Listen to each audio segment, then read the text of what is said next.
അസ്സലാമു അലൈക്കും വറഹ്മത്തുള്ളാഹി വബറകാതുഹു. വഅലൈക്കും അസ്സലാം വറഹ്മത്തുള്ളാഹി വബറകാതുഹു. ഒരു പ്രസംഗത്തിൽ പറയുകയാണ്, ഒരു സ്ത്രീക്ക് ഗർഭം ചുമന്നാൽ ആ സ്ത്രീയുടെ വയറ്റിൽ 4 വർഷത്തോളം കുട്ടി വയറ്റിൽ നിൽക്കാൻ സാധ്യതയുണ്ട് എന്നാണ് പറയുന്നത്. പിന്നെ എന്തിനാണ് 9 മാസം കഴിയുമ്പോൾ തന്നെ അതിനെ കീറി മുറിക്കാനും പിന്നെ നമ്മൾ എന്തിനാണ് തിരക്ക് കൂട്ടുന്നു എന്നാണ് അദ്ദേഹം പറയുന്നത്. ഇങ്ങനെയാകുമ്പോൾ ഇതിനൊക്കെ വിവാദമാക്കിക്കൊണ്ട് ഇന്ന് പല യൂട്യൂബ് ചാനലുകളൊക്കെ ട്രോളിക്കൊണ്ടിരിക്കുകയാണ്. പിന്നെ അതിൻ്റെ അടിയിൽ വരുന്ന കമൻറ്റുകളൊക്കെ മൊത്തം സമൂഹത്തെയും ഇസ്ലാമിനെയും അതുപോലെ പണ്ഡിത ലോകത്തൊക്കെയും വിമർശിച്ചും കൊണ്ടാണ് കമൻറ്റുകളൊക്കെ വരുന്നത്. ഇതിലെനിക്ക് ചോദിക്കാനുള്ള ഉസ്താദ്, ഈ ഒരു പെണ്ണിൻ്റെ വയറ്റിൽ 4 വർഷത്തോളം ഗർഭം ചുമന്നാൽ ആ കുട്ടി നിൽക്കാൻ സാധ്യതയുണ്ട് എന്ന് പറയുന്നതിന് വല്ല അടിസ്ഥാനവുമുണ്ടോ? ഇതിനെക്കുറിച്ച് വല്ല കിതാബുകളിലോ ഇല്ല പണ്ഡിതന്മാരോ ഹദീസുകളിലോ വന്നതാണോ? ഇതിൻ്റെ യഥാർത്ഥം എന്താണ്? ഇപ്പോൾ മീഡിയകളിലും എല്ലാ സ്ഥലത്തും ചർച്ച ചെയ്യപ്പെടുന്നൊരു വിഷയമാണ് ഇപ്പം ഇത്. ഒരു സ്ത്രീയുടെ ഗർഭകാലം 4 വർഷം വരെ നീണ്ടു നിൽക്കുമോ ഇല്ലേ എന്നുള്ള വിഷയം. ഇൻഷാ അല്ലാഹ് എന്താണ് ഇവിടെ നടന്നത്, ഇസ്ലാം എന്താ പറയുന്നത്, എങ്ങനെയൊക്കെയാണ് ഇമാമിങ്ങൾ അതിനെപ്പറ്റി പറഞ്ഞിട്ടുള്ളത്, അതിലേക്ക് നമ്മൾ വരുന്നുണ്ട്. അതിൻ്റെ മുമ്പ് പറയാനുള്ളത്, ഇവിടെ ഹോസ്പിറ്റലിൽ പോവണോ, അതുപോലെ തന്നെ ചികിത്സിക്കണോ, അതുപോലെ തന്നെ വീട്ടിൽ പ്രസവിക്കണോ, അതുപോലെ തന്നെ ഹോസ്പിറ്റലിൽ പ്രസവിക്കണോ, ഇതൊന്നുമല്ല നമ്മളെ ചർച്ച. നമ്മുടെ ചർച്ച അതൊന്നുമല്ല. നമ്മുടെ ചർച്ച എന്താണ്? 4 വർഷം വരെ ഗർഭം ധരിക്കാൻ സാധ്യതയുണ്ട് എന്ന് പറയുന്നുണ്ട്. അത് ഇമാമിങ്ങൾ പറഞ്ഞതാണോ ഇല്ലേ എന്നതാണ് നമ്മുടെ ചർച്ച. ഇപ്പോൾ കാരണം വിവാദങ്ങൾ നടന്നുകൊണ്ടിരിക്കുന്നുണ്ട്, നമുക്ക് എല്ലാവർക്കും അറിയാം. ആ വിവാദത്തിന്റെ സത്യാവസ്ഥ എത്രയുണ്ട് എന്നുള്ളത് നമുക്ക് തന്നെ ചിന്തിച്ചാൽ അറിയാം. ഇപ്പോൾ ഒരു ഉമ്മ വീട്ടിൽ പ്രസവിച്ചു, അതിന് സംബന്ധമായ മരണങ്ങൾ സംഭവിച്ചു പോയി. അത് സംഭവിക്കാൻ പാടില്ലായിരുന്നു. അങ്ങനെ സംഭവിച്ചു പോയി.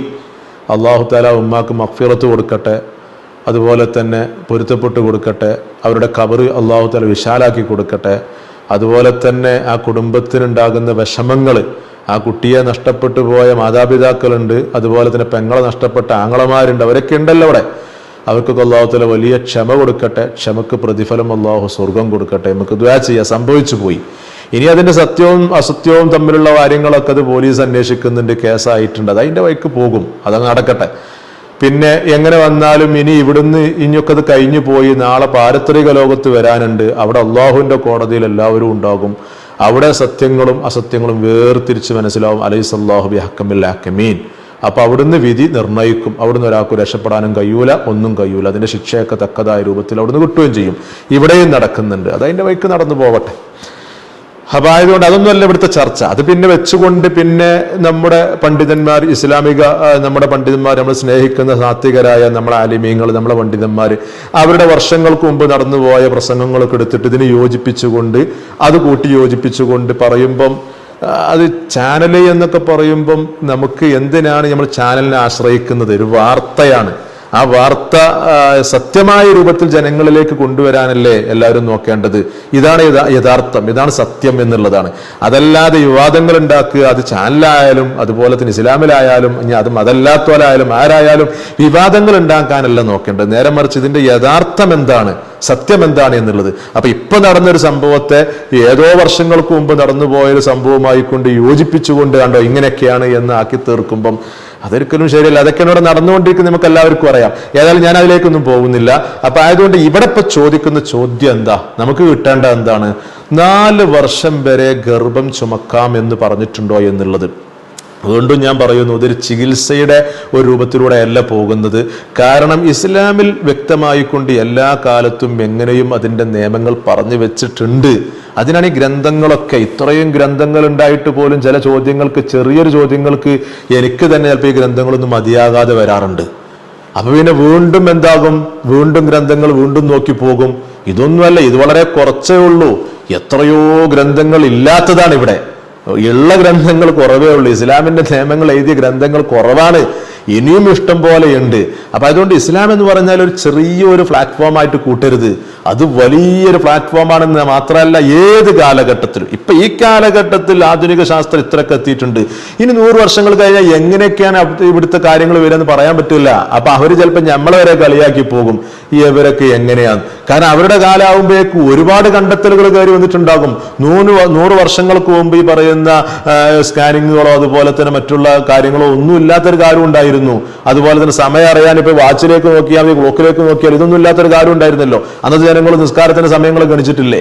അപ്പൊ ആയതുകൊണ്ട് തന്നെ ഇവിടെ എന്റെ കാലങ്ങൾക്കനുസരിച്ച് കൊണ്ട് എത്ര മാറിയാലും എങ്ങനെ മാറിയാലും അതിന്റെ കാര്യങ്ങളൊക്കെ അതിന്റെ രൂപത്തിൽ തന്നെ ഇസ്ലാം പറഞ്ഞു വെക്കും. അതുകൊണ്ട് ഇസ്ലാമിന്റെ നിയമങ്ങളൊക്കെ ഭദ്രാണ്. അത് ശരിക്കും നോക്കി ജീവിക്കുന്ന ആളുകൾക്ക് ഒരു പ്രശ്നവും ഉണ്ടാവില്ല. അപ്പൊ ചികിത്സയാണോ? വ്യക്തമായി കൊണ്ട് ഹബീബ് റസൂലുള്ളാഹി സല്ലല്ലാഹു അലൈഹി വസല്ലം തങ്ങൾ ചികിത്സയെ പറ്റി പറഞ്ഞിട്ടുണ്ട്. നബി സല്ലല്ലാഹു അലൈഹി വസല്ലം പറഞ്ഞിട്ടുണ്ട്, എല്ലാ രോഗവും ആ രോഗത്തിനൊക്കെ എന്തിന്റെ മരുന്നുണ്ട്, അത് അതിന്റെ രൂപത്തിൽ കൊടുക്കുമ്പോൾ അത് ഷിഫ ഉണ്ടാകും. അള്ളാഹുവിന്റെ തീരുമാനപ്രകാരം ഷിഫാവും കിട്ടും. ആ ഹദീസ് വ്യക്തമായി കൊണ്ട് മഹാനായ ഇമാം മുസ്ലിം റളിയല്ലാഹു അൻഹു അവിടുത്തെ സ്വഹീഹ് മുസ്ലിമിൽ കൊണ്ടുവന്നിട്ടുണ്ട്. സ്വഹീഹ് മുസ്ലിമിന്റെ 869 പേജിൽ കണ്ടോ, അവിടെ തന്നെ അധ്യായം തന്നെ എന്താ, ബാബു ലികുല്ലി ദാഇൻ ദവാ കണ്ടോ, എല്ലാ രോഗത്തിനും ചികിത്സയുണ്ട്, മരുന്നുണ്ട്. എന്നിട്ട് പറഞ്ഞു വസ്തിഹിബാബി തദാവി, ചികിത്സിക്കൽ സുന്നത്താട്ടോ, അതിൽ പറയുന്ന ഒരു അധ്യായമാണ്. എന്നിട്ട് റസൂലുള്ളാഹിന്റെ ഹദീസ് കൊടുത്തു ലികുല്ലി ദാഇൻ ദവാ, എല്ലാ രോഗത്തിനും മരുന്നുണ്ട്. ഫൈദാ ഉസീബ ദവാഉ ദാഇ ബറഅ ബിഇദ്നില്ലാഹി അസ്സ വജല്ല, അതിന്റെ ട്രീറ്റ്മെന്റ് ശരിക്ക് കിട്ടിയിട്ടുണ്ടോ? എന്നാൽ അള്ളാഹുവിന്റെ തീരുമാനപ്രകാരം എല്ലാം നടക്കുന്ന അള്ളാഹുവിന്റെ തീരുമാനപ്രകാരമാണ്. അത് പ്രകാരം എന്താകും, അവനക്ക് ഈ പറയുന്ന ശമനം കിട്ടും. അപ്പൊ അതുകൊണ്ട് ഈ പറയുന്ന ഹദീസ് വെച്ചുകൊണ്ട് മഹാന്മാരെന്തേ പറഞ്ഞത്, നമ്മുടെ മതവിധി എന്താ, മതവിധി എന്താ, ചികിത്സിക്കണ്ട എന്നാണോ? ഇസ്ലാം അങ്ങനെ പറഞ്ഞിട്ടുണ്ടോ? ചികിത്സ സുന്നത്താണെന്ന ഈ ഹദീസ് വെച്ചുകൊണ്ട് മഹാനായ ഇമാമുൻ നബി റളിയല്ലാഹു അൻഹു, രണ്ടാമത് ഷാഫി എന്ന പേരിൽ അറിയപ്പെടുന്ന മഹാനവറുകൾ അവിടുത്തെ പറയുന്ന മിൻഹാജുൽ മുഹദ്ദിസീൻ എന്ന പേരിൽ അറിയപ്പെടുന്ന ഷറഹ് മുസ്ലിമിൽ വ്യക്തമായി കൊണ്ട് പറയുന്നുണ്ട്. ഷറഹ് മുസ്ലിമിന്റെ 12-ാം വാള്യം ഇതിന്റെ 309-ാമത്തെ പേജിൽ പറയാം, വഫീ ഹാദൽ ഹദീസി, ഈ ഹദീസിൽ എന്ത് സന്ദേശമാണ് ഉള്ളത്? ഈ ഹദീസ് നമുക്ക് എന്താ തെളിവ് നൽകുന്നത്? ഇഷാറത്തുൻ ഇല ഇസ്തിഹ്ബാബി ദവാഇ, ചികിത്സിക്കൽ സുന്നത്താണ് എന്നതിലേക്ക് വ്യക്തമായി കൊണ്ട് പറയുന്നുണ്ട്. അപ്പൊ ചികിത്സ സുന്നത്താണ്, വേണ്ടോടത്ത് വേണ്ട രൂപത്തിൽ ചികിത്സിക്കണം. അത് പല രൂപത്തിലും ആയിരിക്കും. അപ്പൊ അങ്ങനെ ചികിത്സിച്ചോളണം. വഹുവ മദ്ഹബു അസ്ഹാബിന, ഇതാണ് നമ്മുടെ മദ്ഹബിന്റെ തീരുമാനം. നമ്മുടെ തീരുമാനം ഇതാണ്. ജുംഹൂർ സലഫി വ ആമത്തുൽ ഖൽഫി, ഉണ്ടോ, എല്ലാവരുടെയും തീരുമാനം ഇങ്ങനെ തന്നെയാണ്. അപ്പൊ തെറ്റായ സന്ദേശങ്ങളോ നിർദ്ദേശങ്ങളോ ഒന്നും ആരും നൽകുന്നില്ല. അതുകൊണ്ട് ചികിത്സിക്കൽ സുന്നത്ത് തന്നെയാണ്, അത് അതിന്റെ വഴിക്ക് പോകും. അപ്പൊ അതുകൊണ്ട് ചികിത്സ അവിടെ നിഷേധിക്കുന്നില്ല. അതൊന്നും അല്ല ഇവിടുത്തെ ചർച്ച. ഇവിടുത്തെ ചർച്ച എന്ന് പറയുന്നത് എന്താണ്? ഇത് ചിലപ്പോൾ ലെങ്ത് കൂടിയേക്കാം. ഇത് ശരിക്കും വ്യക്തമായി കൊണ്ട് മനസ്സിലാക്കിയാൽ എന്താണ് ഇവിടെ സംഭവിച്ചത്, എന്താ നടന്നുകൊണ്ടിരിക്കുന്നത് എന്ന് വ്യക്തമായിട്ട് മനസ്സിലാക്കും. അതല്ലാതെ ഇച്ചിരി കേട്ടിട്ട് അതിന് അങ്ങനെ വർത്താനം പറഞ്ഞു, ഇങ്ങനെ കമന്റ് എഴുതി, അതല്ല. ഇത് മുഴുവനായിട്ടും കേൾക്ക്, എന്നിട്ടാണ് പിന്നെ അഭിപ്രായം പറയേണ്ടത്, എന്തവിടെ നടന്നു എന്നൊക്കെ. അപ്പൊ അതുകൊണ്ട് ചികിത്സ ഒന്നല്ല നമ്മളെ ചർച്ച. നമ്മളെ ചർച്ച എന്താണ്? 4 വർഷം വരെ ഈ പറയുന്ന ഗർഭത്തിൽ കിടക്കുവോ, ഒരു കുഞ്ഞങ്ങനെ കിടക്കുവോ, ഇത് ഇസ്ലാം പറഞ്ഞതാണോ എന്നതാണ് ഇവിടുത്തെ ചർച്ച. അപ്പൊ ഒരു സ്ത്രീയുടെ ഗർഭകാലം എത്ര എന്നതാണ് ഇപ്പോൾ ചർച്ച ചെയ്യേണ്ടത്. ഇത് വ്യക്തമായി കൊണ്ട് ഖുർആനിൽ ഇത്ര എന്ന് പറഞ്ഞുകൊണ്ട് വന്നിട്ടില്ല എന്നാണ് മുഫസ്സിരീങ്ങളൊക്കെ പറയുന്നത്. 4 വർഷമെന്നോ അല്ലെങ്കിൽ ഇത്ര വർഷം, 9 വർഷമെന്നോ അല്ല അത്ര വർഷമെന്നോ എന്ന് പറഞ്ഞുകൊണ്ട് വ്യക്തമായി കൊണ്ട് എന്തായില്ല, ഇത്ര വർഷം എന്നുള്ളത് ഖുർആനിൽ വ്യക്തമായിട്ട് പറഞ്ഞിട്ടില്ല എന്ന് മഹാനായ ഇമാം ഫഖ്റുദ്ദീൻ റാസി റളിയല്ലാഹു അൻഹു തന്നെ തഫ്സീറുൽ കബീറിൽ പറയുന്നുണ്ട്. തഫ്സീറുൽ കബീറിന്റെ 27-ാമത്തെ വാള്യത്തിൽ അതിൽ വ്യക്തമായിട്ട് പറയുന്നുണ്ട്.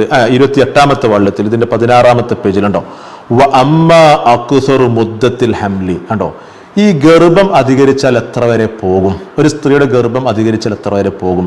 ഫലൈസ ഫിൽ ഖുർആനി മാ യദുല്ലു അലൈഹി, ഇതിലേക്ക് അറിയിക്കുന്ന വ്യക്തമായി കൊണ്ട് രേഖ ഖുർആനിൽ ഇല്ലെങ്കിലും എന്തുണ്ട്, അതിന്റെ വെച്ചുകൊണ്ട് ആയത്തുകൾ, പല ആയത്തുകളും വെച്ചുകൊണ്ട് മുഫസ്സിരീങ്ങൾ തന്നെ പറയുന്നുണ്ട് അത് ഇത്ര വരാം, അത്ര വരാം, 6 വരാം, 9 വരാം, 4 വർഷം വരാം എന്നൊക്കെ അഭിപ്രായങ്ങൾ അവിടെ രേഖപ്പെടുത്തി വെച്ചിട്ടുണ്ട്. അത് മഹാനായ ഇമാം ഫഖ്റുദ്ദീൻ റാസി റളിയല്ലാഹു അൻഹു തഫ്സീറുൽ കബീറിൽ തന്നെ പറയുന്നുണ്ട്. വ്യക്തമായി ഖുർആനിൽ പറഞ്ഞിട്ടില്ലെങ്കിലും മനസ്സിലാക്കിയെടുക്കാൻ പറ്റുന്ന രൂപങ്ങൾ എന്ന് പറഞ്ഞുകൊണ്ട് റാസിയുടെ 23-ാമത്തെ വാള്യത്തിൽ തന്നെ 10-ാമത്തെ പേജിലായിട്ട് പറയാണ്. അതായത് ഈ പറയുന്ന സൂറത്തുൽ ഹജ്ജ് സൂറത്തിൽ ഒരു ഒരു ആയത്തുണ്ട്. 5-ാമത്തെ വചനം നോക്കിയാൽ കാണും. അവിടെ പറയുന്നുണ്ട് വനുഖിറു ഫിൽ അർഹാമി മാ നശാഉ ഇലാ അജലിൻ മുസമ്മ. കണ്ടോ, ഒരു ഗർഭത്തിൽ അല്ലാഹു തആല ഉദ്ദേശ കാലയളവിൽ ആ കുട്ടിനെ കടത്തുമെന്ന് പറയുന്നുണ്ട്. അത് വെച്ചുകൊണ്ട് മഹാനായ ഇമാം ഫഖ്റുദ്ദീൻ റാസി റളിയല്ലാഹു അൻഹു പറയാണ് ഫൽ മുറാദു മിൻഹു മൻ യബ്ലുഗുഹു അല്ലാഹു തആല ഹദ്ദൽ വിലാദത്തി. ഇത് എത്രയാണ് ഒരു പ്രസവത്തിന്റെ കാലയളവ്, എങ്ങനെ നമ്മൾ കണക്കാക്കി വരാൻ പറ്റും? അത് എന്ന് പറയുമ്പം അത് വൽ അജലുൽ മുസമ്മാ ഹുവൽ വഖ്തുൽ മദ്റൂബ് ലിൽ വിലാദത്തി വഹുവ ആഖിറു 6 അശ്ഹുരിൻ. ചിലപ്പോൾ 6 ആവാം, ഔ 9 അല്ലെങ്കിൽ 9 ആവാം. അപ്പൊ സാധാരണഗതിയിൽ 9 ചില ദിവസങ്ങളൊക്കെയാണ്, ചിലപ്പോൾ അങ്ങോട്ടോ കുറച്ചൊക്കെ ആവാറുണ്ട്. അതാണ് സാധാരണഗതിയിൽ നടന്നുകൊണ്ടിരിക്കുന്നത്. അത് പറഞ്ഞിട്ടുണ്ട് ഔ അബ്ലഗു സിനീന ഔ അർബഉ സിനീന, 4 വർഷം വരെ വരാം. അതാ 4 വർഷം വരെ വരാം, അതൊരു സാധ്യത. ഔ കമാ ശാഅ വ ഖദ്ദറ അല്ലാഹു തആല, അല്ലാഹു തആല കണക്കാക്കിയതൊക്കെ അവിടെ വരും എന്നുള്ളത് മഹാനായ ഇമാം ഫഖ്റുദ്ദീൻ റാസി റളിയല്ലാഹു അൻഹു പറയുന്നുണ്ട്. അപ്പൊ അതൊരു അഭിപ്രായമാണ്. ഇത് തന്നെയാണ് കർമ്മശാസ്ത്ര പണ്ഡിതന്മാരും ഏറ്റുപിടിച്ചിട്ട് പറഞ്ഞിട്ടുള്ളതൊക്കെ. 4 മദ്ഹബിന്റെ വീക്ഷണവും ഇനി അങ്ങോട്ട് പറയാം. 4 മദ്ഹബുണ്ട്, 4-ൽ ഒരു മദ്ഹബിൽ നമ്മൾ വിശ്വസിച്ച് പ്രവർത്തിക്കണം. അപ്പൊ ഈ 4 മദ്ഹബിന്റെ വീക്ഷണവും മഹാനായ ഇമാം ഷഅറാനി റളിയല്ലാഹു അൻഹു മീസാനു ഷഅറാനിൽ പറയുന്നുണ്ട്, വ്യക്തമായിക്കൊണ്ട് പറയുന്നുണ്ട് ഈ പ്രസവത്തിന്റെ കണക്ക് എത്രയാണ് എന്നുള്ളത്, അത് അധികരിച്ചാൽ എത്ര വരെ. മീസാനു ഷഅറാനിയുടെ 3-ാം വാള്യം ഇതിന്റെ 297-ാമത്തെ പേജിൽ ബയാനു അക്തരി മുദ്ദത്തിൽ ഹംലി അങ്ങനെ കൊടുത്ത തന്നെ കണ്ടോ, ഒരു ഗർഭം അധികരിച്ചാൽ എത്ര വരെ പോകും എന്നതിന്റെ കാലയളവ് വിശദീകരിക്കുന്ന അധ്യായം. അവിടെ ഖൗൽ അബി ഹനീഫ, അബു ഹനീഫ റളിയല്ലാഹു അൻഹു വീക്ഷണം. അപ്പൊ ഹനഫി മദ്ഹബ് എങ്ങനെയാ പോകുന്നത്? ഇന്ന അക്തറ മുദ്ദത്തിൽ ഹംലി സനത്താനി എന്നാണ്. 2 വർഷം വരെ ഗർഭം പോവാം, അത് പോവാം. എല്ലാവരും അങ്ങനെ പോകുമെന്നല്ല, അതിലേക്ക് വരുന്നുണ്ട് ഇൻഷാ അല്ലാഹ്. 2 വർഷം വരെ പോകാം എന്ന് ഹനഫി മദ്ഹബ് പറയുമ്പം മാലിക്കി മദ്ഹബിൽ തന്നെ ഒരുപാട് റിവായത്തുകളും ഉണ്ട്. അവിടെ പറയുന്നത് ഇന്നഹ 4 സിനീൻ. മാലിക്കി മദ്ഹബൊക്കെ പോകുന്ന 4 വർഷം വരെ വരാം.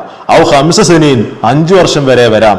ഔ 7 സിനീൻ, 7 വർഷം വരെ വരാം എന്നൊക്കെയാണ് അവരുടെ മദ്ഹബിനനുസരിച്ച് പോകുന്നത്. എന്നാൽ ഷാഫിഈ മദ്ഹബ്, നമ്മുടെ മദ്ഹബിൽ പറയുന്നു ഇന്ന അക്തറഹ 4 സിനീൻ, 4 വർഷം വരെ പോകാമെന്നാണ്. ഹംബലി മദ്ഹബോ അതൊക്കെ മദ്ഹബ് അബി ഹനീഫ, ഇമാം അബു ഹനീഫ റളിയല്ലാഹു അൻഹു പറഞ്ഞ് 2 വർഷം വരെ പോകാമെന്നാണ്. ഇപ്പൊ 4 മദ്ഹബിന്റെ വീക്ഷണം എങ്ങനെ പോകുന്നത്? ഹംബലി മദ്ഹബ്, ഹനഫി മദ്ഹബും ഹംബലി മദ്ഹബും 2 വർഷം വരെ പോകാമെന്ന് പറഞ്ഞു. ഷാഫിഈ മദ്ഹബും അതുപോലെ തന്നെ മാലിക്കി മദ്ഹബ് പ്രകാരം നോക്കുമ്പോൾ അത് 4 വർഷം വരെ പോകാമെന്നുള്ളത്. അപ്പൊ 2 വർഷം വരെ പോകാമെന്നുള്ളത് ഹനഫി മദ്ഹബും ഹംബലി മദ്ഹബും പറയുമ്പോൾ ഷാഫിഈ മദ്ഹബും മാലിക്കി മദ്ഹബും പറയുന്നത് 4 വർഷം വരെ പോകാമെന്നുള്ളത്. ഇതാണ് മദ്ഹബിന്റെ വീക്ഷണങ്ങൾ. ഇനി നമ്മുടെ മദ്ഹബിലേക്ക് ഒന്ന് പോവുക. ഷാഫിഈ മദ്ഹബിൽ എങ്ങനെയൊക്കെയാണ് അവിടെ നടന്നത്, എന്തൊക്കെയാണ് ചർച്ച എന്നുള്ളത്. അതായത് അത് നടക്കാമെന്ന് പറയുമ്പോൾ അങ്ങനെ സാധ്യതയുണ്ട് എന്നാണ് പറയുന്നത്, എല്ലാവരും അങ്ങനെ എന്നല്ല പറയുന്നത്. നേരെ മറിച്ച് ഇതൊക്കെ എവിടേക്ക് ചർച്ച വരുന്നു, ഇതൊക്കെ എന്തിനാണ് ഇത് വരും ചർച്ച, ഇങ്ങനെയൊക്കെ വരും. കാരണം ഒരു ഭർത്താവ് ഒരു ഭാര്യയെ ത്വലാഖ് ചൊല്ലി ഒഴിവാക്കുകയാണെങ്കിൽ ആ ഭാര്യ പിന്നെ ഇദ്ദയിരിക്കേണ്ടതുണ്ട്. ഒരുപാട് പിന്നെ പ്രശ്നങ്ങളവിടെ കയറി വരുന്നുണ്ട്. ആ പറയുന്ന ഇദ്ദയിരിക്കേണ്ടതുണ്ട്, പിന്നെ ആ സ്ത്രീയെ വേറൊരാൾ കല്യാണം കഴിക്കുന്ന വിഷയങ്ങൾ വരുന്നുണ്ട്. അപ്പൊ അങ്ങനെയാണെന്നുണ്ടെങ്കിൽ യുദ്ധ കാലയളവിൽ മറ്റൊക്കെ ചർച്ച ചെയ്യുമ്പോൾ ഗർഭിണിയായ ഭാര്യയാണെങ്കിലോ അത് ചർച്ചയാണ്, അതൊരു ചർച്ചയാണ്. ഗർഭിണി, അതായത് ഇദ്ദയുടെ കാലയളവ് പറയുമ്പം എല്ലാവർക്കും ഒരുപോലെ ഒന്നുമല്ല. ഗർഭമല്ലാത്തൊരു സ്ത്രീ ആകുമ്പം അവിടെ മാസത്തിന്റെ കണക്ക് പറയുമ്പം ഗർഭമുള്ളൊരു സ്ത്രീ ആകുമ്പം അത് പ്രസവിക്കലോട് കൂടെ എന്നാ പറയാ, പ്രസവം നടക്കണം എന്നിട്ട് എന്താവുള്ളൂ ആ യുദ്ധ കാലയളവ് നടക്കുള്ളൂ. അവിടെ ഇത് ചർച്ച ചെയ്യുന്നുണ്ട്, അവിടേക്ക് ഇതൊക്കെ ചർച്ച വരികയും ചെയ്യും. അതുകൊണ്ടാണ് ഇതൊക്കെ വരാൻ കാരണം. മഹാനായ ഇമാം നവവി റളിയല്ലാഹു അൻഹു തന്നെ അവിടുത്തെ മിൻഹാജിൽ ആ ചർച്ച എടുത്തിടുന്നുണ്ട്. മിൻഹാജിന്റെ 502-ാമത്തെ പേജിൽ പറയാണ് ഇദ്ദത്തുൽ ഹാമിലി ബി വദ്ഇഹി. കണ്ടോ, ഒരു ഗർഭിണിയായ ഒരു പെണ്ണാണോ ആ പെണ്ണിന്റെ ഇദ്ദയുടെ കാലയളവ് പറയുകയാണെങ്കിൽ ബി വദ്ഇഹി, പ്രസവം കഴിയുമ്പേ കഴിയുള്ളൂ. അത് ചിലപ്പോൾ 2 ദിവസം കൊണ്ട് കഴിയാം, ചിലപ്പോൾ 6 മാസം കൊണ്ട് കഴിയാം, അതങ്ങനെ ചിലപ്പോൾ നീണ്ടുപോവാം. അങ്ങനെയൊക്കെ വരും. ആ ഗർഭം കഴിയണം, ആ ഗർഭത്തിലെ കുട്ടി പുറത്തു വരണം, അപ്പോഴേ അതിന്റെ ഇദ്ദ കഴിയുള്ളൂ. അപ്പൊ അതുവരെ ചെലവ് കൊടുക്കേണ്ട വിഷയങ്ങളൊക്കെ വരുന്നുണ്ട്. ത്വലാഖ് ചൊല്ലിയ ഭർത്താവിനെ അങ്ങനെ വെറുതെ വിടാൻ പറ്റുന്നില്ല. കാരണം ഈ പെണ്ണ് പിന്നെ എന്താകും, ജീവിക്കേണ്ട അവർക്ക് മാർഗങ്ങൾ വേണ്ട. ഇത് കോടതിയിലായാലും അങ്ങനെയൊക്കെ തന്നെയല്ലേ തീരുമാനം ഉണ്ടാക്കലൊക്കെ അങ്ങനെ തന്നെ. അവരുടെ ഇനി മറ്റുള്ള കാര്യങ്ങൾ എങ്ങനെയൊക്കെ എന്തൊക്കെ അതൊക്കെ ചർച്ച ചെയ്യണ്ടേ. അപ്പൊ അതുകൊണ്ട് തന്നെ ആ കാലയളവിലുള്ള ചെലവ് വരണം, അതുപോലെ തന്നെ അവരെ നോക്കണം, ഈ കുട്ടിയുടെ പിതൃത്വം വരണം, അങ്ങനെ തുടങ്ങിയിട്ട് ഒരുപാട് വിഷയങ്ങൾ കയറി വരുന്നുണ്ട്. അപ്പൊ അതങ്ങ് നീണ്ടുപോയാലോ, അതാണ് ചർച്ച. വലോ അബാനഹ, ഈ പറയുന്ന ഒരു ഭർത്താവ് ഒരു ഭാര്യയെ ത്വലാഖ് ചൊല്ലി ഒഴിവാക്കി പോയാൽ ഫവലദത്തിൽ 4 സിനീന, 4 വർഷം വരെ ഗർഭം നീണ്ടു നിന്നു. അങ്ങനെ വന്നാലോ ചർച്ച വരും. ചർച്ചയല്ലേ, കുട്ടി എന്റേതല്ല എന്നുള്ള ചർച്ചകൾ കയറി വരും. അങ്ങനെ ഒരുപാട് പ്രശ്നങ്ങളിലേക്ക് ഇത് കൂട്ടും. അപ്പൊ ഇസ്ലാമിന് തീരുമാനം കൽപ്പിക്കണ്ടേ? എടുക്കേണ്ട തീരുമാനം ആധുനിക യുഗത്തിലുള്ള സംവിധാനങ്ങൾ എന്ന് പറഞ്ഞിരിക്കാൻ പറ്റുമോ? 100 വർഷങ്ങൾക്ക് മുമ്പ് എങ്ങനെ ഈ ആധുനിക സംവിധാനങ്ങൾ ഉണ്ടോ? ഇല്ലല്ലോ. അപ്പൊ അന്നത്തെ കാലത്ത് ഇസ്ലാമിൽ തീരുമാനം ഉണ്ടാക്കിയിട്ടില്ലേ? എല്ലാ കാലത്തും എമ്പാടും എക്കാലത്തും ഇസ്ലാമിൽ തീരുമാനമുണ്ട്. ഇസ്ലാമിന്റെ തീരുമാനം ഗ്രന്ഥങ്ങളിൽ ഉണ്ടാകും. അതുകൊണ്ട് എവിടെങ്കിലും പരാമർശം കണ്ടു കഴിഞ്ഞാൽ അത് എടുത്ത് റിപ്പോർട്ടാക്കി ചാനലാക്കിയിട്ട് വാർത്തയാക്കി കൊണ്ടുവരുന്നതിന് മുമ്പ് ജസ്റ്റ് ഒന്ന് പഠിക്കുക, എന്താണ് ഈ മതത്തിൽ പറഞ്ഞത്, എവിടെയാണ് ആ ചർച്ച നടന്നത്. അതായിരുന്നു ചെയ്യേണ്ടത്. അതാണ് ജനങ്ങൾക്ക് കൊടുക്കുന്ന സന്ദേശവും. അവിടെ നടന്നത് ഇതാണ്, ഇങ്ങനെയാണ് ഇസ്ലാം പറയുന്നത്. അപ്പൊ അതിനെപ്പറ്റി പഠിക്കണം. ഏത് മതത്തിലൊരു പരാമർശം വന്നാലും ആ മതത്തെപ്പറ്റി പഠിക്കണം. അവരെങ്ങനെയാണ് അതിനെപ്പറ്റി പറഞ്ഞത്, ആ മതത്തിൽ എങ്ങനെയാണ് അവർ ജീവിച്ചു പോകുന്നത്. അപ്പൊ ആയതുകൊണ്ട് തന്നെ അതിനനുസരിച്ച് കൊണ്ടല്ലേ തീരുമാനം ഉണ്ടാക്കി കൊടുക്കേണ്ടത്. അതല്ലാതെ ഈ കാലഘട്ടത്തിൽ നടന്നൊരു സംഭവം പിന്നെ വർഷങ്ങൾക്ക് മുമ്പ് നടന്നൊരു സംഭവം നടത്തിയിട്ട് അത് കൂട്ടി യോജിപ്പിച്ചുകൊണ്ട് ജനങ്ങളിലേക്ക് തെറ്റായ മെസ്സേജ് കൊണ്ട് കൊടുക്കലാണോ? അതാണോ ശരി? അതല്ല എന്ന് നമുക്ക് എല്ലാവർക്കും അറിയില്ലേ. അപ്പൊ ആയതുകൊണ്ട് തന്നെ ഇവിടെ ഇങ്ങനെ ഒരു സംഭവം നടന്നു കഴിഞ്ഞാൽ 4 വർഷം വരെ നീണ്ടു നിന്ന് പോയി. ലഹിക്കഹു, ആ കുട്ടിയെ അവനിലേക്ക് ചേർക്കണം. ആ കുട്ടി അവൻ്റെ തന്നെയാണെന്ന് പറയണം. കാരണം അങ്ങനെ സാധ്യതയുണ്ട് എന്നുള്ളത്.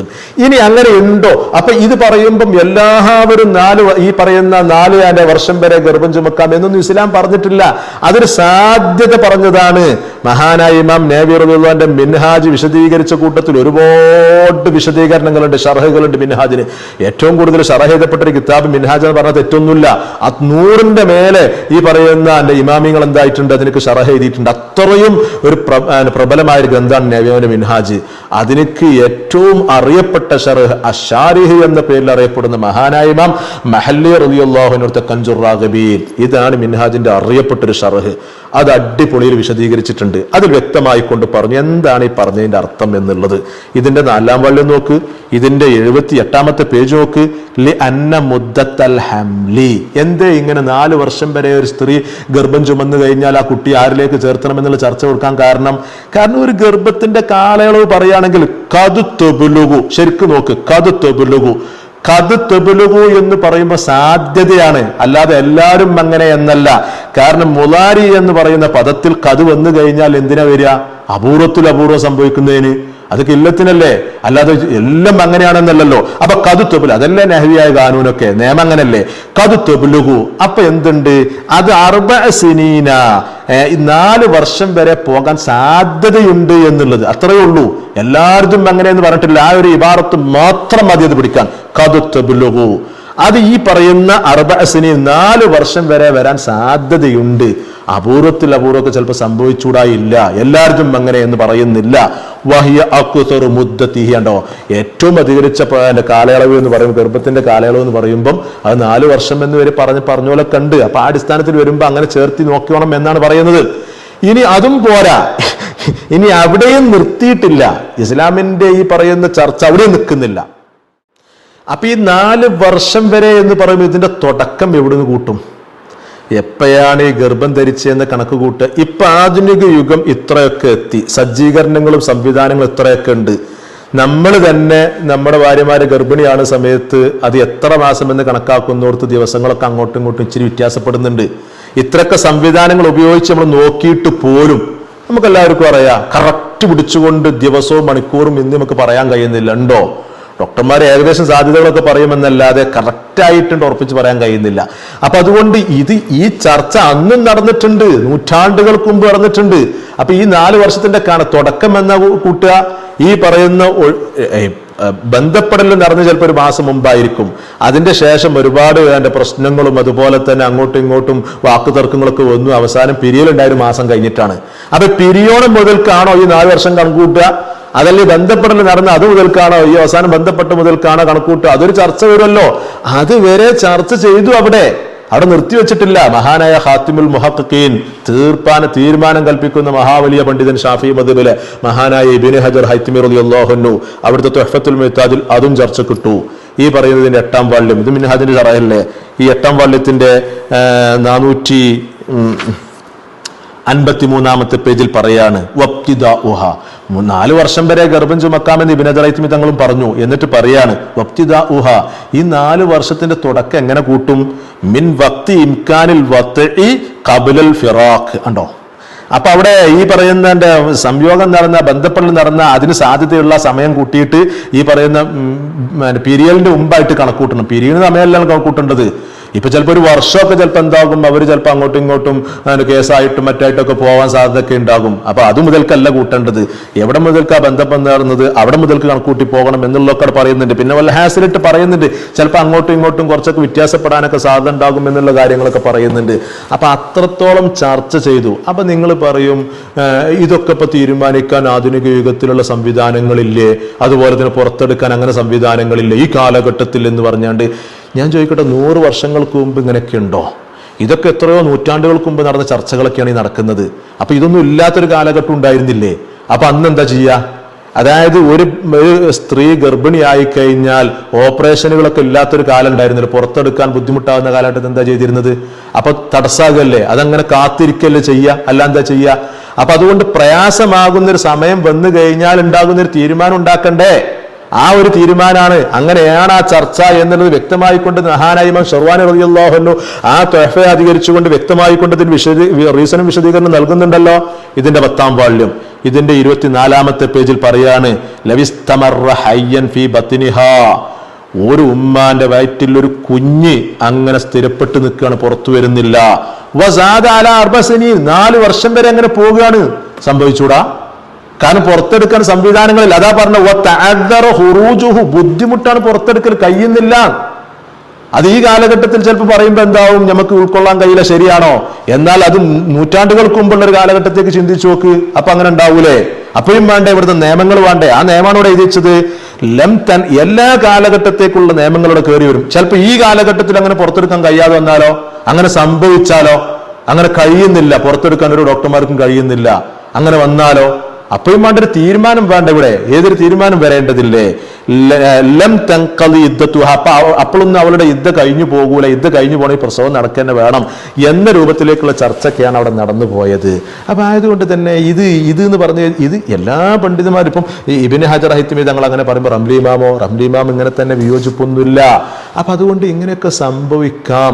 അപ്പൊ അങ്ങനെ സംഭവിച്ചിട്ടുണ്ടോ? അങ്ങനെ അപൂർവമായി സംഭവിച്ച കഥകളും പറഞ്ഞു തരുന്നുണ്ട്. മഹാനായ ഖത്തീബ് ഷർബീനി റഹിമഹുല്ലാഹു അവിടുത്തെ മഅനി മുത്താജിൽ അങ്ങനെ പറയുന്നുണ്ട്, ഇങ്ങനെ സംഭവമൊക്കെ നടന്നിട്ടുണ്ട് ഈ മദ്ഹബിന്റെ ഇമാമികളുടെ കാലത്തൊക്കെ. മഅനി മുത്താജിന്റെ തന്നെ 5-ാം വാള്യം ഇതിന്റെ 92-ാമത്തെ പേജിൽ മാലിക് ഇമാമിന്റെ കാലത്ത് നടന്ന സംഭവം പറയുന്നുണ്ട്. വഹുക്കിയാൻ മാലിക്കിൻ ഉണ്ടോ, മാലിക് ഇമാമിനെ തൊട്ട് റിപ്പോർട്ട് ചെയ്യപ്പെട്ടിട്ടുണ്ട്. അന്നഹു ഖാല, മഹാനവർ പറയാണ്, ജാറത്തുന ഇംറാത്തു Muhammad bin Ajlan, Muhammad bin Ajlan എന്നൊരാളുണ്ടായിരുന്നു, നമ്മുടെ അയൽവാസിയായിരുന്നു. അദ്ദേഹത്തിന്റെ ഒരു ഭാര്യ ഇംറഅത്തു സുദിഖിൻ, നല്ല പെണ്ണാണ്, സത്യം പറയുന്നവളാണ്. അതുപോലെ തന്നെ അപ്പൊ അവരുടെ ഭർത്താവോ വസൗജുഹാ റജുലു സുദിഖിൻ, അവരുടെ ഭർത്താവാകുന്ന മുഹമ്മദ് ബിൻ അജ്ലാനോ അദ്ദേഹം സത്യം പറയുന്ന ആളാണ്. രണ്ടുപേരും നല്ല സത്യം പറയുന്ന ആളുകളെ, കള പറയുന്നവരൊന്നുമല്ല. അവര് പറഞ്ഞു തന്ന റിപ്പോർട്ടുകൾ തന്നെ ഉണ്ട്. അവരുടെ ഭാര്യ, അതായത് മുഹമ്മദ് ബിൻ അജ്ലാൻ എന്നവരുടെ ഭാര്യ, ഹമലത്ത് സലാസത്തു ബുത്തുനിൻ ഫീ സിൻതൈ അശറത സനതൻ തഹ്മിലു കുല്ല ബത്നിൻ 4 സനീൻ ഉണ്ടോ, 3 പ്രസവം. അത് 3 കുട്ടികൾ ജനിച്ചപ്പോൾ ഓരോന്നിനും 4 വർഷം എടുത്തിട്ടുണ്ട് എന്ന റിപ്പോർട്ട് സത്യമായി വന്ന കഥകളും പറഞ്ഞു തരുന്നുണ്ട്. എന്നിട്ട് ഖതീബ് ഷർബീനി തങ്ങൾ പറയുന്നുണ്ട്, അത് ചിലപ്പോൾ ഉൾക്കൊള്ളാൻ ചില ആളുകൾക്ക് പറ്റിക്കൊള്ളുന്നുണ്ടാവില്ല. അതും പണ്ഡിതന്മാർ പറഞ്ഞു. 5-6 നൂറ്റാണ്ടുകളിൽ ജീവിച്ചു പോയ മഹാനായ ഇബ്നു അബ്ദുസ്സലാം വലിയ മഹാനായിരുന്നു. അവരൊക്കെ പറഞ്ഞു, വഹാദാ മുഷ്കിലും മഅ കസറത്തിൽ ഫസാദി ഫീ ഹാദാ സമാൻ, ഈ ഫസാദുകൾ അധികരിച്ച കാലത്ത്, ഏത് 6-5 നൂറ്റാണ്ടുകൾക്ക് അവിടെയൊക്കെ ജീവിച്ചു പോയ മഹാനാവരുകൾ പറയാണ്, ഈ കാലഘട്ടത്തിലൊക്കെ ഫസാദ് അധികരിച്ച കാലാകുമ്പം ഇത് ചിലപ്പോൾ വിശ്വസിക്കാനോ കുറച്ച് പ്രയാസം ഉണ്ടാവൂലേ, പിന്നെ ഈ കാലഘട്ടം പറയേണ്ടതുണ്ടോ? അപ്പൊ അതുകൊണ്ട് ഇതിങ്ങനെ വലിയ സംഭവമാക്കിയിട്ട് ഇങ്ങനെ ഇതാക്കിക്കൊണ്ട് അങ്ങനെയൊക്കെ സംഭവിച്ചിട്ടുണ്ട്. അതുകൊണ്ട് സത്യത്തെ മൂടിയേക്കാൻ കഴിയൊന്നുമില്ലല്ലോ. ഇന്നത് മാത്രമല്ല, ഇങ്ങനെ മഹാന്മാർ വരെ കടന്ന ചില സംഭവങ്ങളൊക്കെ പറയുന്നുണ്ട്. ഇപ്പൊ മഹാനായ ഫഖ്റുദ്ദീൻ റാസി റളിയല്ലാഹു അൻഹു തന്നെ അവിടുത്തെ തഫ്സീറുൽ കബീറിലൊക്കെ പറയുന്നുണ്ട്.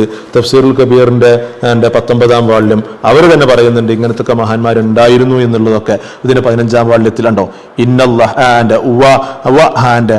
ഹറും ബിൻ ഹയ്യാൻ എന്നവര് ബഖിയ ഫി ബത്നി ഉമ്മിഹി 4 സനീൻ, അവരുടെ ഉമ്മാന്റെ വയറ്റിൽ 4 വർഷം കടന്നിട്ടുണ്ട്. അതുകൊണ്ട് തന്നെ വലിദാലിക സുമ്മിയ ഹരിമ, അദ്ദേഹത്തിന് പേരന്റെ വാർദ്ധക്യം കിട്ടിയ ആള് എന്നുള്ള ഹരിമ പേരന്റെ വന്നു എന്നും പറയുന്നുണ്ട്. ഇനി അതൊക്കെ പോട്ടെ, നമ്മുടെ മദ്ഹബിന്റെ ഇമാം ശാഫിഈ റളിയല്ലാഹു അൻഹു ഉസ്താദാകുന്ന മാലിക്കി ഇമാം ഉമ്മാന്റെ വയറ്റിൽ 3 വർഷം കഴിഞ്ഞിട്ടുണ്ട് എന്നും പറയുന്നുണ്ട്. മിൻഹാജ് വിശദീകരിച്ച ന്യായിമാമിന്റെ മിൻഹാജ് വിശദീകരിച്ചു. ഇബ്നു മുലക്കിൻ റളിയല്ലാഹു അൻഹു ഈ പറയുന്ന ഉംദത്തുൽ മുഹ്താജ് അത് നിർത്തോക്ക്, ഒരുപാട് വാള്യങ്ങളുള്ള കിതാബാണ് ഉംദത്തുൽ മുഹ്താജ്. ഇതിന്റെ 12ാം വാള്യം നോക്ക്, 12ാമത്തെ വാള്യത്തിൽ 112, 113, 114 പേജുകളൊക്കെ നോക്ക്, ധാരാളം സംഭവങ്ങൾ പറയുന്നുണ്ട്.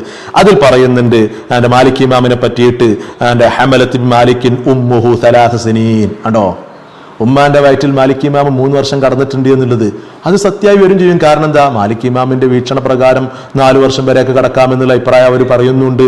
ഇനി ഇത് ശരിക്കും എടുത്ത് തിരിയാവുന്നവരെടുത്ത് നോക്കിയാൽ ഒരുപാട് സംഭവങ്ങളൊക്കെ അവിടെ പറയുന്നു, ഒറ്റപ്പെട്ട സംഭവങ്ങളൊക്കെ ഒരുപാട് സംഭവങ്ങളൊക്കെ പറയുന്നുണ്ട്, പലതും പറയുന്നുണ്ട്. എന്നാൽ സത്യമല്ലാത്ത രൂപത്തിൽ ഏതെങ്കിലും കയറി വന്നാൽ അതിനെ ഗണ്ണിക്കുകയും ചെയ്യും. കാരണം എന്താ, ഇമാം അബൂ ഹനീഫ റളിയല്ലാഹു അൻഹു 3 വർഷം കടന്നു ചില പണ്ഡിതന്മാർ അങ്ങനെ പറഞ്ഞു, അതിനെ ഗണ്ണിച്ചു ചെയ്ത് പണ്ഡിതന്മാർ, അത് ശരിയാവുന്ന രൂപമല്ല എന്നുള്ളത്. അത് മുനീമിത്താജിൽ തന്നെ ഖത്തീബ് ശർബി റളിയല്ലാഹു അൻഹു പറയുന്നുണ്ട്. ഇതിന്റെ 5ാം വാള്യം ഇതിൽ വ്യക്തമായിട്ട് പറയുന്നുണ്ട്. വക്കീല, ഒരു അഭിപ്രായം പറയട്ടെ, ഇന്ന അബാ ഹനീഫ, ഇമാം അബൂ ഹനീഫ റളിയല്ലാഹു അൻഹു ഹമലത്ത് ബിഹി ഉമ്മുഹു 3 സിനീൻ, 3 വർഷം ഉമ്മാന്റെ വയറ്റിൽ അബൂ ഹനീഫ ഇമാം കടന്നിട്ടുണ്ടെന്ന് പറയുന്നുണ്ട്. വഫീ സിഹത്തിഹി, അത് ശരിയാണോ? വഫീ സിഹത്തിഹി കമാ ഖാല ഇബ്നു ശുഹ്ബ നദറുൻ, അത് സത്യമാണോ എന്ന് നമുക്ക് കുറച്ച് ചിന്തിക്കേണ്ടതുണ്ട്. കാരണം എന്താ, ലിഅന്ന മദ്ഹബു അക്സർ മുദ്ദത്തിൽ ഹംലി സനതാനി, ഹനഫി മദ്ഹബിന്റെ വീക്ഷണ പ്രകാരം അധികരിച്ച ഗർഭകാലം 2 വർഷം എന്നാണ് പറയുന്നത്. പിന്നെ ഇപ്പൊ എന്താ,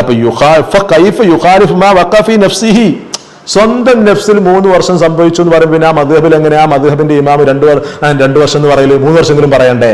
അപ്പൊ അതുകൊണ്ട് വിശ്വസിക്കാൻ കുറച്ച് പ്രയാസമുണ്ട്. അതുകൊണ്ട് അത് തള്ളുകയാണ് ചെയ്യുന്നത്. നേരെ മറിച്ച് മാലിക് ഇമാമിന്റെ തള്ളിയിട്ടില്ല, അവർ 3 വർഷം കടന്നു എന്ന് പറഞ്ഞ് വിശ്വസിക്കുന്നുണ്ട്. കാരണം എന്താ, സംഭവിക്കാം, ആ മദ്ഹബിൽ അങ്ങനെ തന്നെയാണ് വീക്ഷണം. അപ്പൊ ആയതുകൊണ്ട് ഇതൊക്കെ ആകത്തുക പറയണം, അവസാനമായിട്ട് പറയണം, വീണ്ടും വീണ്ടും പറയുന്നത് ചികിത്സ വേണോ വേണ്ട, ഇതൊന്നുമല്ല നമ്മളെ ചർച്ച. 4 വർഷം വരെ കടക്കൂലേ എന്നുള്ളത് അങ്ങനെ ചിലപ്പോൾ അപൂർവമായിട്ട് കിടക്കാം. ഇനി ഞാൻ ചോദിക്കട്ടെ, ഇവിടെ ഗിന്നസ് ബുക്ക് ഒന്ന് എടുത്ത് പരിശോധിച്ച് നോക്ക്. അപ്പൊ അതിലും ഇല്ലേ 12 മാസം കടന്നോലൊക്കെ അല്ലേ? അതും ശരിക്കും നമ്മളെടുത്ത് ശരിക്കും കുറച്ചൊരു റിയൽ തന്നെയല്ലേ? 9 മാസം കുറച്ച് ദിവസങ്ങൾ, 10 മാസം കടന്നു നമുക്ക് അത്ഭുതമാണ്, 11 മാസം അത്ഭുതമാണ്, 12 മാസം അത്ഭുതങ്ങൾ സംഭവിക്കുമ്പോഴല്ലേ ഗിന്നസ് ബുക്കിൽ കയറേണ്ടത്. എടുത്ത് ചെക്ക് ചെയ്ത് ആധുനിക യുഗത്തിൽ എന്തൊക്കെ സംഭവിച്ചു പലതും അതും കാണുന്നുണ്ടല്ലോ. അപ്പൊ അതിനെന്ത് മറുപടിയാ കൊടുക്കുക? അപ്പൊ ഇതിന് അത്ര കടക്കാൻ സാധ്യത ഉണ്ടോ? അപ്പൊ പിന്നെ റാസിമ പറഞ്ഞിടത്തേക്ക് എത്തി, അത് ചിലപ്പോൾ 6 ആവാം, 9 ആകാം, ചിലപ്പോൾ ഒരു പക്ഷേ ചിലപ്പോൾ അപൂർവത്തിൽ 12 വരെ, ഈ പറഞ്ഞ 4 വർഷം വരെ വരാം. ഈ കാലഘട്ടത്തിൽ ഇപ്പൊ 4 വർഷം വരെ ഒന്നും കടക്കൂല. കാരണം അതിന് മുമ്പേ അതിന് തീരുമാനം എടുക്കാവും. തീരുമാനം എടുക്കാൻ എന്തുണ്ട്, അതിന് സംവിധാനങ്ങൾ സജ്ജീകരണങ്ങൾ ഉണ്ടായത് കൊണ്ടാണ്. നേരെ വെച്ചാൽ അത് ഇല്ലാത്തൊരു കാലഘട്ടത്തിൽ വെയിറ്റ് ചെയ്യില്ല, നിർവാഹമില്ലല്ലോ. അല്ല അപ്പൊ എന്താ ചെയ്യാ? അപ്പൊ അങ്ങനെ ലീകരണം ചെയ്യുക. അപ്പൊ അതുകൊണ്ട് അങ്ങനെയൊക്കെ സംഭവിക്കാം, അതിന്റെ തീരുമാനങ്ങളാണ് ഇതൊക്കെ. അതല്ലാതെ എല്ലാ സ്ത്രീകളും 4 വർഷം വരെ കിടക്കും, അതിനെ വെയിറ്റ് അങ്ങൊന്നല്ല പറഞ്ഞത്. അതങ്ങനെ പറഞ്ഞു എന്ന് പറയുന്ന പ്രഭാഷണങ്ങളൊക്കെ ഈ കാലഘട്ടത്തിൽ നടന്നൊരു സംഭവവുമായി ബന്ധിച്ചുകൊണ്ട് കുറെ വർഷങ്ങൾക്ക് മുമ്പ് നടന്ന ഏതൊക്കെ ഒരു ചർച്ചയിൽ നടന്നൊരു ക്ലിപ്പുകളൊക്കെ എടുത്തിങ്ങോട്ട് അടർത്തി മാറ്റി കെട്ടി ഒപ്പിച്ചുണ്ടാക്കിയിട്ട് ഇസ്ലാമിനെ താറടിക്കാൻ വേണ്ടി നോക്കുക. അതുപോലെ തന്നെ അങ്ങനെ ചെയ്യുമ്പം അത് ചെയ്യരുത്. അത് യഥാർത്ഥ വാർത്തയല്ല, വാർത്ത വളച്ചൊടുക്കരുത്. യഥാർത്ഥം ഇങ്ങനെയാണ്. അപ്പൊ ആയതുകൊണ്ട് ഇങ്ങനെയൊക്കെയാണ് ഇസ്ലാമിന്റെ തീരുമാനങ്ങളൊക്കെ കേട്ടോ.